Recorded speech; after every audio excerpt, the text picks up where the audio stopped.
Welcome to a Literature Ministries Youth Mission Report.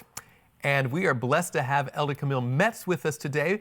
Brother Metz, what is literature ministry for those who may not be familiar? The Literature Ministries in the Mission Conference includes the work of our young people, Youth Rush canvassing program where they work in the summertime. It also includes our members who are working as literature evangelists. And then of course we have something for everyone, every member, total member involvement where they can share glow tracks and sharing books. So there's literally something for everyone in this Literature Ministries work. That's right. All right. Well, here is a special testimony from Melanie about the literature work she's been a part of. So I was canvassing this lady, and she was just wanting to give me a donation. She ended up giving me $100 and asked me for change.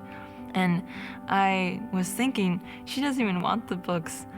Why is she just wanting to help out? I mean, yes, it helps out for school, but I was there for a different reason, to bless her with these books. And so after that door, I just felt like I couldn't go on. I sat on the curb and I decided to just pray to God. And I prayed, God, please help me. I don't want to feel like a salesman. I want to be a soulsman. Please just show me why I'm doing this. And the next house, a man opens up and I start canvassing on a kid's book. And he was very interested in what I was doing. And so he asked me for another book that I had. And so I showed him The Great Controversy. And he points back to his friend in his house. And he says, we were just talking about this. And I was like, what? Like so amazed. And he was just saying that we were just talking about how there's something going on behind this world, and there's like a good and bad side. And then here you come knocking on our doors, like we were just talking about this. And so they invited me inside, and I come in with my leader, and they were just asking me, so what is this book about? If you could tell me in a couple words, what is this book about? And so I prayed before because I knew I couldn't speak what entirely it was about. So God really spoke, and all of us really understood. And they decided to get the book. And before we left, the friend, he looks up at me and he points to the book and he says, Melanie, this is why you are doing this. And right there, I was like, whoa, I just prayed about this. Like, God, you're speaking to me right now. And it just really made me understand, wow, there's a great controversy going on. And this is why I'm doing this, because God has called us to be soulsmen. He has already won, and so we're just winning souls for his kingdom. And that's honestly what keeps me going. Now, here in the Michigan Conference, we have what is known as the GROW cycle that we want to emphasize and try to get in every member's thinking, that evangelism is more than just the public campaign or just seeing people baptized or just giving Bible studies, that there's an entire cycle of evangelism that involves every phase. So, for instance, the first phase in the GROW cycle is the preparing of the soil of the heart through good deeds and community outreach and those just making friends for eternity. After that, we want to sow the seed of the gospel and start expressing spiritual interest and gaining see where their interest is and passing out, say, media and glow tracks and those kind of things. Then we want to follow up with the interests that are received by Bible studies, right? So we want to cultivate the seed that has been planted. And then by God's grace, as those decisions come to fruition, we want to see a harvest, usually done in public evangelism, where people make decisions for the Lord. And then even after people have decided and become baptized members of the church, there's an ongoing preserving of that crop through discipleship so that every member can be a missionary for Jesus, and the cycle goes round and round. Now, when it comes to the literature work is a key element, especially, even though it can touch on all the phases, is particularly in that sowing of the seed, right? And so this is where we understand the literature work to have its most significant impact is sharing and distributing the Word of God like the seed of truth that it is. In fact, we've been told in Christian Service, page 146, our publications are now sowing the gospel seed and are instrumental in bringing as many souls to Christ as the preached word. Whole churches have been raised up as a result of their circulation. In our next video, we'll hear a testimony from Jemima about all of the different things that she's experienced, and one experience in particular that really impacted her life. I went up to the door and this young man comes out and I start canvassing him, but I'm pretty sure he's not going to get anything. And so I'm only canvassing out of memorization. And in the middle of my canvas, he just stops me and he just says, "Hold on a minute." And so I just wait there, and he comes out with his mother, and I start canvassing his mother, and she seems really, really interested in the book Peace Above the Storm, which is Steps to Christ. And she just kept emphasizing throughout the whole conversation how she needed peace in her life. And she decided to get Peace Above the Storm, and she went inside and got a $20 bill. And for that amount, I got to leave her with Peace Above the Storm and The Great Controversy. And just before I left, I asked if I could pray with her, and she's like, yeah, I really just need peace in my life right now. And so I prayed with her, and it was really meaningful, but I thought that was like the end of the story. But something prompted me to say, hey, would you like a receipt? And the lady said, yeah, sure, I'll like a receipt. And then she asked me, what was your name again? And I said, my name's Jemima. And as soon as I said that, she just started crying. And she cried for probably a minute, and she was just crying and crying and crying. And I'm just standing here like, oh no, what did I do wrong? I'm trying to comfort her, and it turns out later that her grandmother, her name was Jemima, and her grandmother had just recently passed away, and she had been a Christian. And so this lady was looking into her grandmother's life and trying to find Christianity and what it was all about.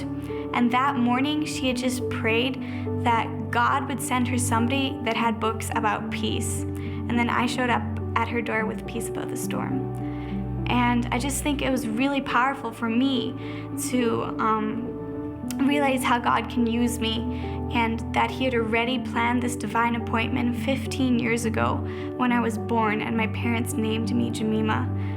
And canvassing has taught me so much this summer. It's taught me that we can't rely on other people's relationships with God. We have to have our own relationship with God. Because when you're out there on the field, you sometimes feel lonely and you feel discouraged. There's sometimes no other canvassers that you can see. But God is always by your side, and he's with you, and he's there for you. And when you get discouraged, he's comforting you and saying, okay, just one more soul, Jemima. Just go for one more soul. And canvassing has taught me so much to build my relationship with God and get to know him not as the big guy in the sky, but get to know him personally as a best friend. And it has taught me so much that God can use anybody to be a witness for him. Now, Camille, that was a powerful video. Jemima was telling her story about that incredible experience that she had and what an impact it had in her life, not just, helping the church in general, but her personally. She really grew through that experience that she had. It's just the whole program is set up for that kind of experience. You're knocking on doors, you are ministering to people, and as you minister to people, you realize how hopeless you are in some ways. And so you pray, and you get rejected too. And so you pray even more, but then you have other young people helping you through the process. And so we see our young people being converted. And there's just countless and countless of stories of young people, whose lives that have been changed. But one of my favorite ones is about Andrew. Andrew really decided not to be part of the church anymore.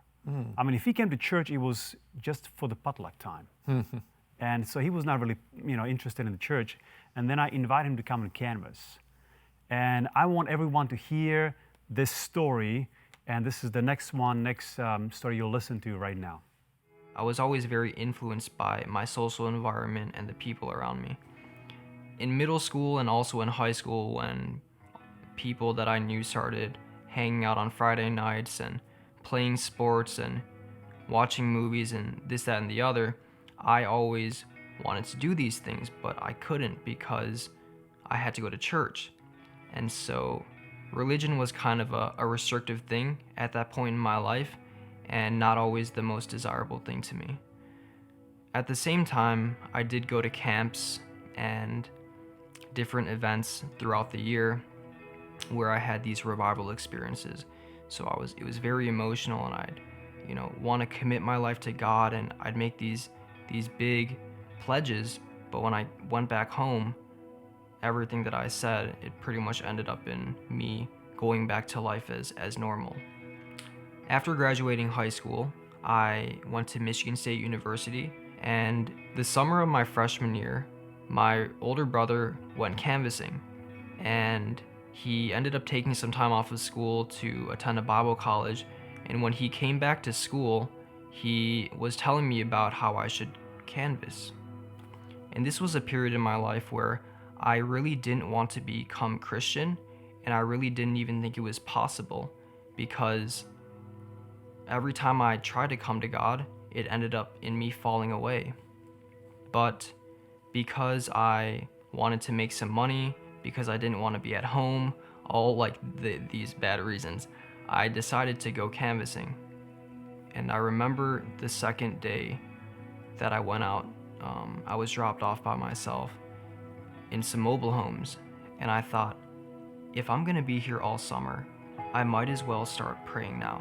And I asked God, I said, Lord, please help me, because I was very nervous. And so I remember going up to the first door, and this Hispanic lady came out, and she opened the door, and she was on the phone, and I showed her one of the Christian books that we had, and she asked me, "Are you Seventh-day Adventist?" I was like, "Yeah, I am." And she was like, "Oh, well, my neighbor's Seventh-day Adventist. Let me call her and tell her to get a book from you." So I went to the next house, and she ended up getting a book, and I ended up praying with this blind man who does like a prayer ministry for other people, and it was just quite an amazing experience, the interactions that I had. And I remember at the end of that street that I realized that God answered my prayer. And the rest of the summer, as I knocked on doors and as I met different people, I saw a lot of the pain that was just around me. And I saw how God was using me to reach out to these people who were in pain. And during that canvassing program, I realized that I wanted to follow God. But the only thing was, I had been in this place so many times before. And every single time I made a decision to follow God, it always ended up in me falling away later. And so I realized that I needed a change of environment. I ended up taking a year off of school, and I went to a small Bible college in Arkansas. And after that, I went back to Michigan State University and got involved in public campus ministries. I used to think that Christianity was going to be boring and bland, and I would have nothing to do. But all I can say is, there is nothing more exciting and definitely more fulfilling than an adventure every single day with Jesus. All I had to do was give him a chance.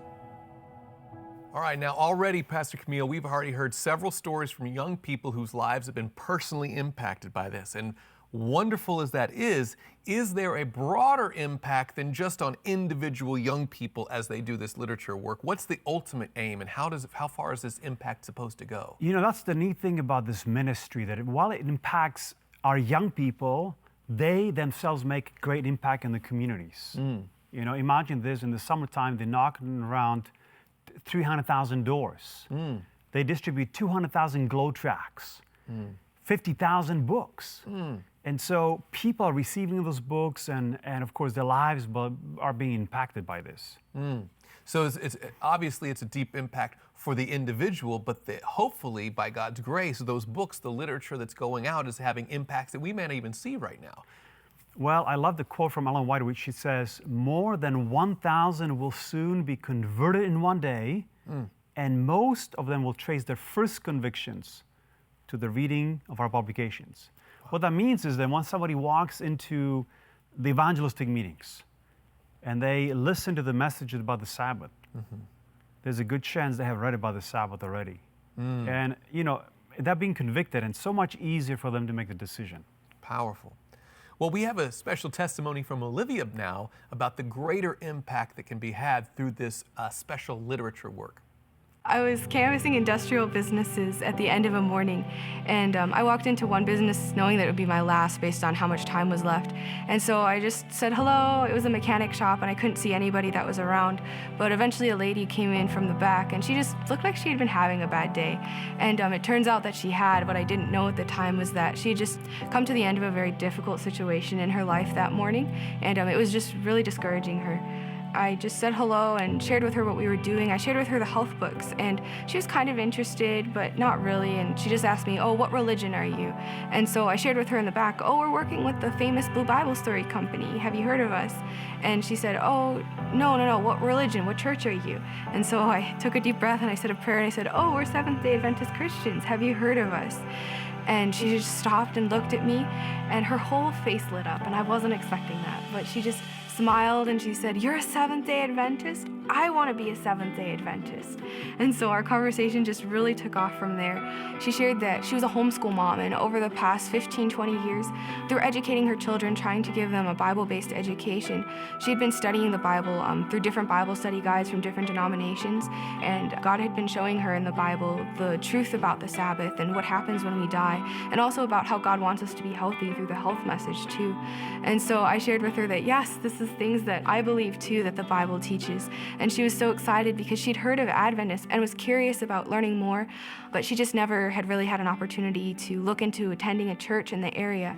And so I said another prayer, and I just invited her, if she was interested, that she was welcome to come and visit the church that my friends and I were staying at for the summer as we did our program. And she was very interested in coming, and she just gave me her number so that we could be in contact. Before I left, I was able to pray with her, and we were both able to recognize that this was definitely a divine appointment that only God could have arranged because she'd been going through so much lately. So I left her with Christ Object lessons and also the Desire of Ages. But the story didn't end there, because 2 weeks later, she was able to come to church and to worship and pray and sing with my friends and I.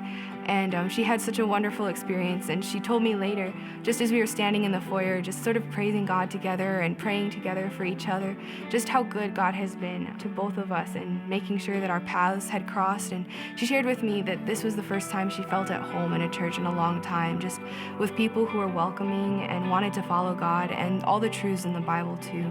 It was one of the biggest blessings of my life to stand and talk with her in the foyer after church service and to just recount how God had blessed and to realize that he had been arranging this day's experience and that of 2 weeks before for 15 or 20 years before we had ever met, really almost before I was born. And just continue to pray for her and her family as they continue to follow in the light that God is giving them, and to realize that God is always faithful to those who are seeking for him. All right, now I have to bring up the awkward question. We've had a lot of great testimonies of things that have happened in the past, but in the present, there's a little bit of difficulty right now. In fact, we're just coming through this COVID crisis and the pandemic. And how has that impacted future plans, particularly this year's Youth Rush program? Yeah, we've watched this situation arise, and we're just waiting when it's over. When it's over, and it's not getting over. But we brainstorm and we realize we have young people that want to be working for God. And really, this is the time when people are searching, and it's not time to be silent right now. And so we came together and said, let's do something. Okay, so we're going to get into what that something is in our next section. But right now, take a listen to what Sarah has to say in her testimony. I met Kevin out on his driveway one afternoon, and as I walked up to him, I noticed that his yard was full of broken alcohol bottles. So I started my canvas with the Ministry of Healing, and I told him about it and how it helps us overcome addictions. And he didn't say anything, but he held the book in his hand really tight. So I showed him the next book, The Great Controversy, and I shared with him how it covers the last 2,000 years. And as soon as I said that, he handed the book back to me and he said, "I don't care what happens in the last 2,000 years. I want to know what's next." And I was really confused, and so I said, "What do you mean?" As soon as I asked that question, he got really emotional and he said, "My son died a couple years ago, and I want to know what's next." And then I realized what this man was saying. He didn't know if there was any hope. So I prayed for wisdom and I handed The Great Controversy back to him and I said, "Sir, this book not only covers the last 2,000 years, but also tells us what's happening in the future. It helps answers questions like, what happens after death? Why would a God of love allow so much pain and suffering? And then it climaxes with the second coming of Jesus, our hope." And after I shared that with him, he silently reached into his pocket, pulled out some money, and handed it to me. and took both books, and I said, "Sir, can I pray with you before I go?" And he nodded his head. I prayed with him, and I just pled with God to give him hope and comfort and peace. And as soon as I finished praying, the man gave me a big hug, and he quietly turned around and walked into his house.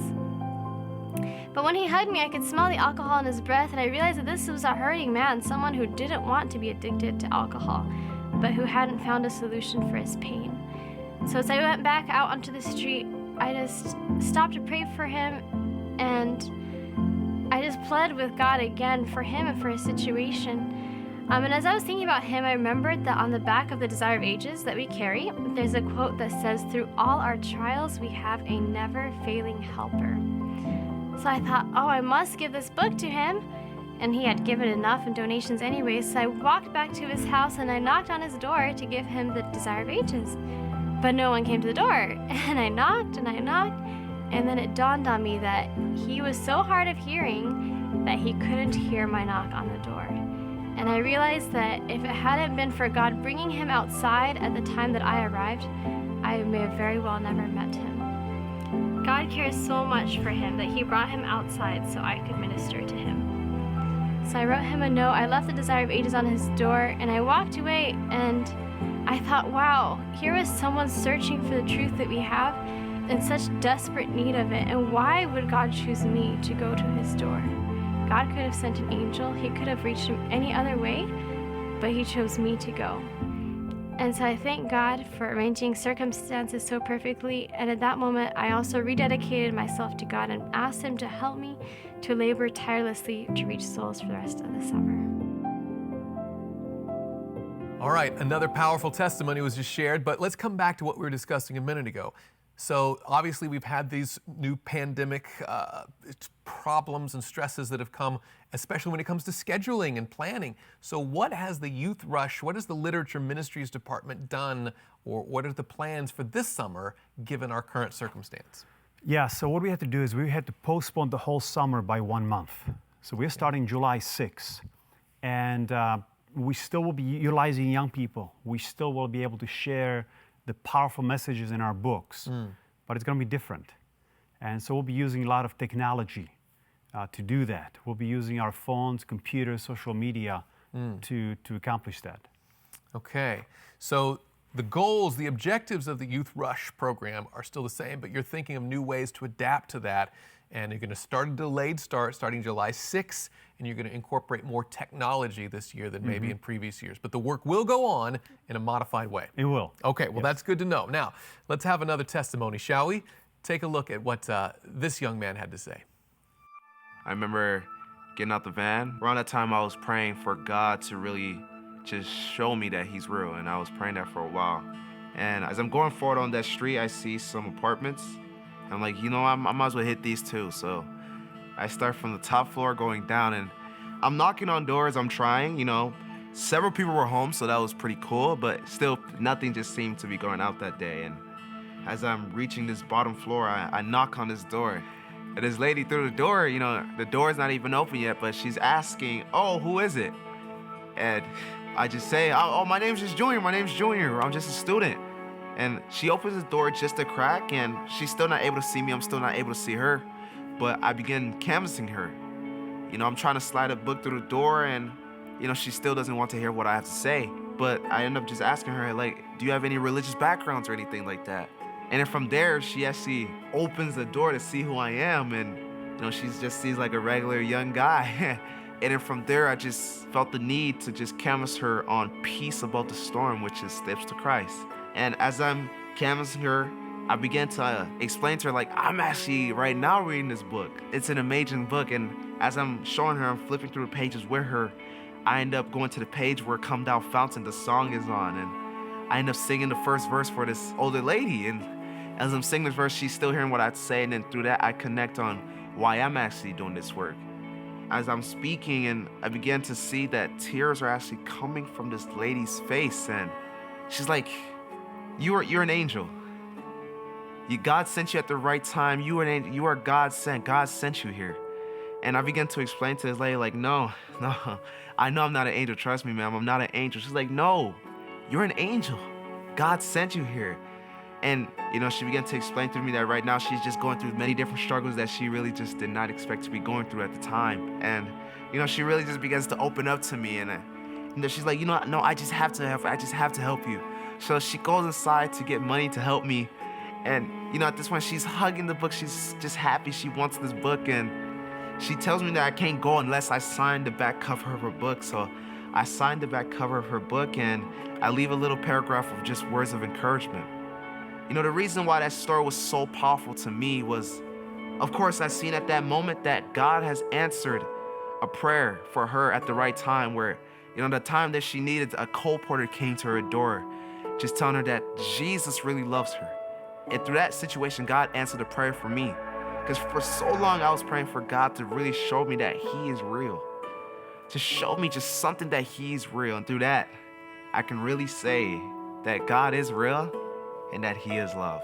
All right, Camille Jr. gives us a powerful testimony, but we still come back to, let's get some more detail about this summer. A delayed start, more technology, but what's actually that going to look like in real terms? So number one, we are bringing those young people together, because in order to do discipleship or disciple young people, we have to bring them together. So they will be coming together for discipleship, for training. We'll also be incorporating also community service work. So we're working with out of this community service department, we're looking at what are the needs in the communities. And part of the day, we'll be actually spending time in the community helping people. And then the second part of the day, we will be focusing on phone missions. That means we'll be calling our friends and relatives and co-workers and seeing who is willing to sponsor sharing books that we can then deliver in their counties. Interesting, okay. But still there's a need for a spiritual training, a little bit more, because when you knock on doors, you pray more, and this environment will not exactly provide that for us. And for that reason, we are including the SEAL program. Now, what is exactly SEAL all about? We'll find out after Lara shares a powerful story with us. I was canvassing, and as I was going door to door, I was praying that God would give me a divine appointment. I felt like I really needed that experience to continue growing in faith in God, and the thought came into my mind after I had prayed that to just trust and obey God and keep going. So as I kept going, it was about like 30 minutes later, and I got to the end of my street, and there was a car wash at the end. I normally don't do businesses, but I decided to do it anyways. So I went around the business, and I see this man outside of his car on his phone. So I go up to him and I start canvassing him, but he's really not interested. He's on his phone, and he was like, yeah. And after a while, he started asking me questions about what we were doing, about the books, and he got really interested and started telling me how when he was young, he was interested in the Bible. But when he went to the army, he saw things that really disturbed his view on God. And he knew there was a higher power, but not much other than that. And he kept telling me how Christians weren't reflecting the Christ they worshipped. So I showed him The Great Controversy and how the book was about the conflict between good and evil throughout all of history. And what God intended Christianity to be was not what it turned out to be. And so he ended up being very interested in all of the spiritual books I had, including The Steps to Christ and Great Controversy. So he got all of them, and I offered to pray with him before leaving, and he was like, wow, I haven't prayed in years. And so I was like, great, this is the perfect time to pray. So I prayed with him, and it was such a blessing for him, the prayer and the books. He was very thankful, and I was very thankful as well.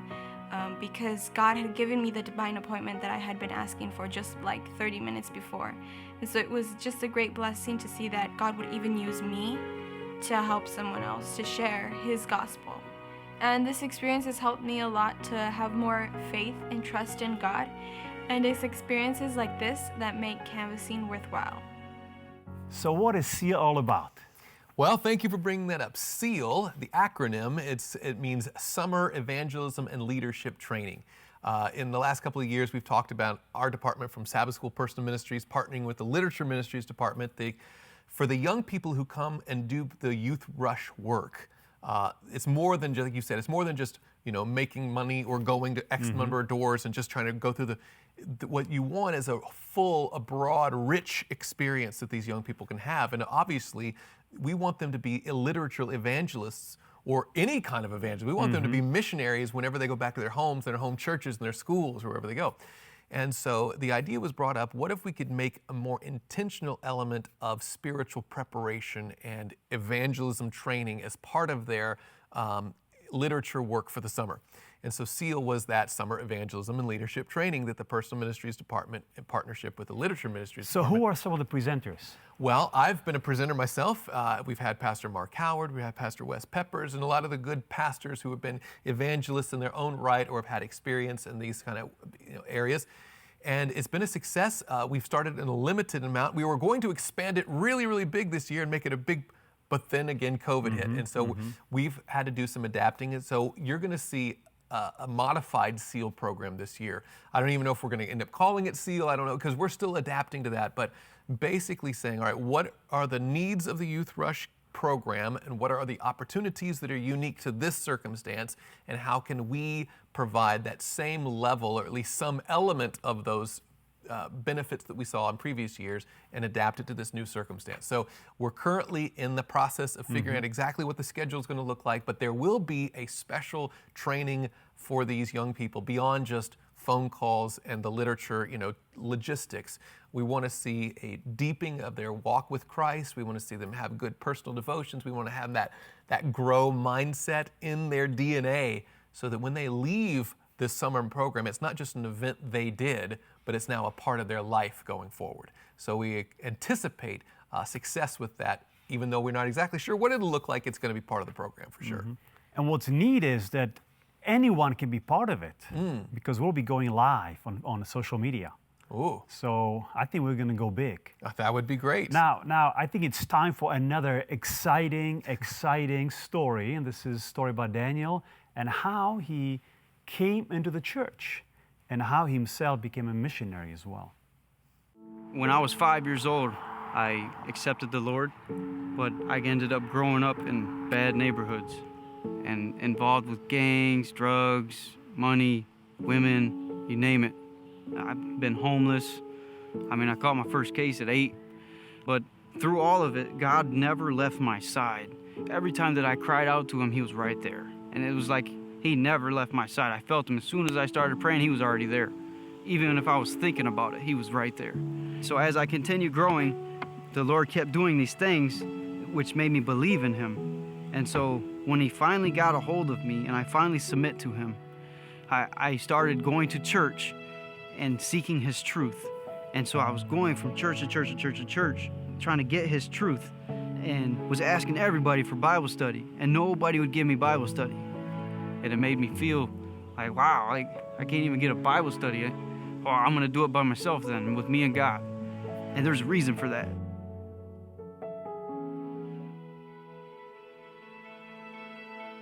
I was working in a construction area, and this guy come up selling books.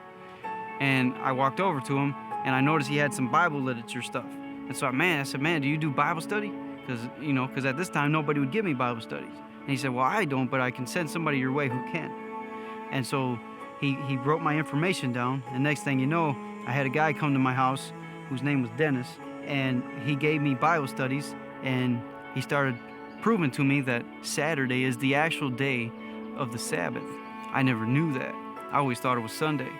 And so that spoke to my heart, and from that moment on, I started to seek truth. Even though I didn't have much knowledge in the Bible, I started passing out the Great Controversy and literature and stuff like that, going door to door.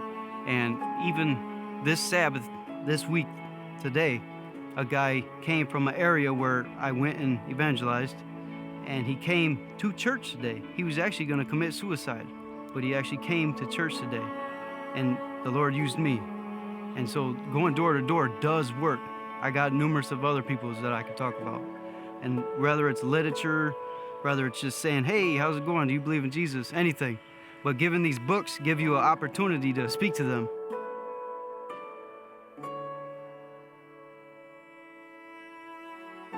So I found myself in the middle of the summer just thinking about quitting and heading home. I was at my lowest point, and it was at that time that I received a text from one of my former leaders with the Bible study contact information all filled out and my name at the bottom. And he said, "Dino, do you recognize this Bible study contact?" And I said that I did not, for I had handed out many different Bible studies to different people during my time canvassing. And when I just realized what God had done in Daniel's life, what God had done in my life, and just connecting the two of us at the perfect time, I just started to cry, and I couldn't believe that God really used me to make an impact. And that encouraged me this summer to just keep doing the work that God gave me to do this summer. And the Lord has been doing such great things in my life. And now He's brought me to the point to where I'm going to go to a Bible school so that I can learn to be an evangelist, so that I can serve Him for the rest of my life, because He is my life.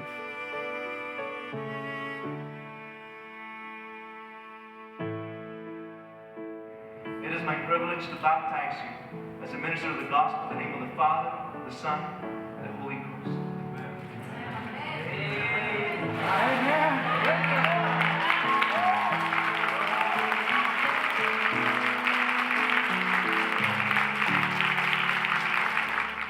All right, Camille, so we've talked about what Youth Rush has been, how it's going to adapt for this summer, and there's going to be modifications. Is that everything that literature is doing? Is there anything more that's happening with the literature work this summer in Michigan? You know, every summer we think about our young people.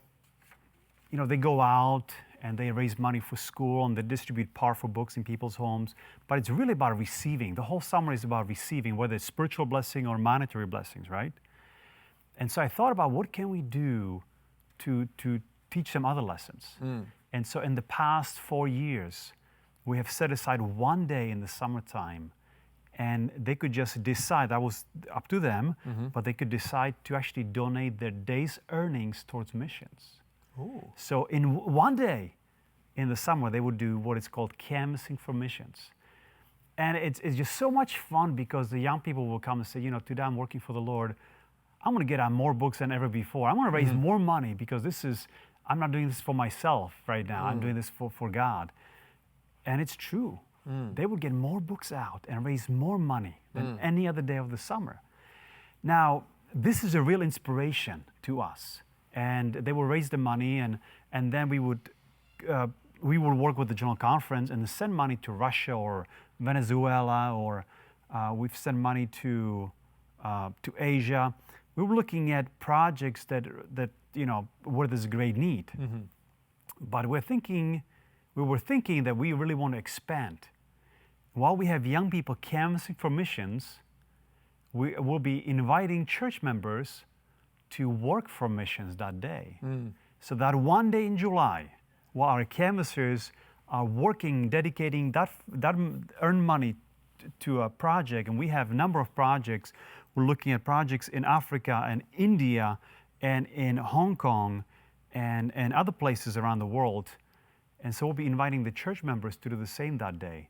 Dedicate portion or that day's wages for missions. So we'll have GoFundMe account, and we'll be sharing those on social media as we get closer to the date. Sounds very innovative, but it's all for the furthering the mission. Amen. It's beautiful. Amen. Now, at this point, we're going to play a special musical feature, but this is special in the sense that it's not just a musical number, but this was actually written by a canvasser, performed by a canvasser, edited and everything put together by canvassers in this work. So enjoy this piece of special music.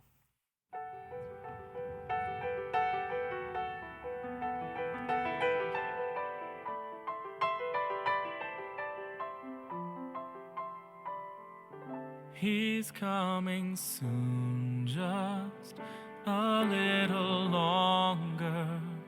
Don't be impatient, use your time wisely. Stand firm in your faith, endure the small things, 'cause when it's over, you'll be much stronger. It's worth the effort. Oh, hallelujah. Heaven is cheap enough. Oh, hallelujah. So when the doors are shut in your face. Go to another. Someone is waiting to be invited to heaven's banquet, so they can meet their eternal family. It's worth the effort. Oh, hallelujah. Heaven is cheap enough. Oh, hallelujah.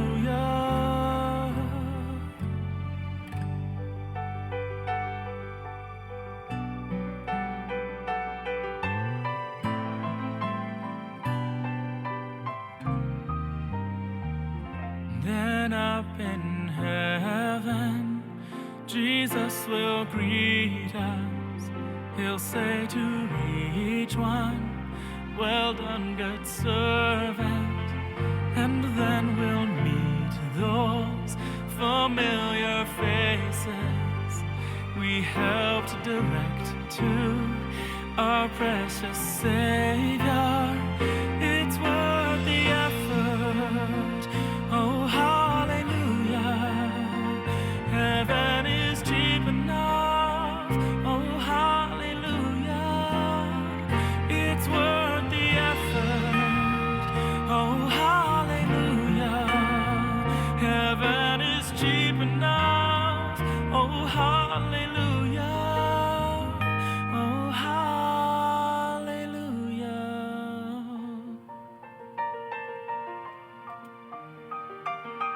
Oh, hallelujah.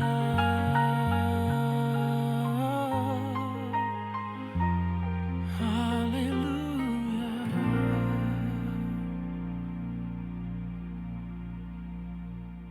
I don't know about you, Camille, but it is so inspiring not only to hear the music, but especially to hear those testimonies of people, young people who've been out there on the front lines doing this literature canvassing work. It's just a blessing to even witness their experience. You know, it's a privilege to work with young people. It's really a privilege to work with our church members and to collaborate with different ministries like Sabbath School Person Ministries Department. It's just a great privilege to work for God. Amen. And friends, we want to close down this program with a reminder that this is not just a thing that we want to watch and cheer on from the sidelines. Go young people, go do that summer. But the realization, and I think you'd agree with this, Camille, is that every one of us is supposed to be a literature evangelist. Every one of us is a canvasser, a soul winner for Christ. And I would encourage you, and I know that we have the author here with us here, but Camille Metz and The Open Door, a foreword by John Bradshaw. I think there's elements by Mark Howard in here, a lot of good contributions in this book. But if you're looking for a book that will help you think about the literature work, maybe in a new light, and look for the opportunities around you, we'd encourage you to take a look at this book. I believe it's available through the ABC or through the Literature Ministries Department directly, even on Amazon. But there's ways to get hold of this book. If you'd like to think about the literature work and how you can be a part of it and be inspired to do more for the Lord, please don't just cheer on from the sidelines or watch other people be a minister, but be a minister yourself. Be a missionary for Jesus even now. Thank you so much for joining us. Have a great Sabbath.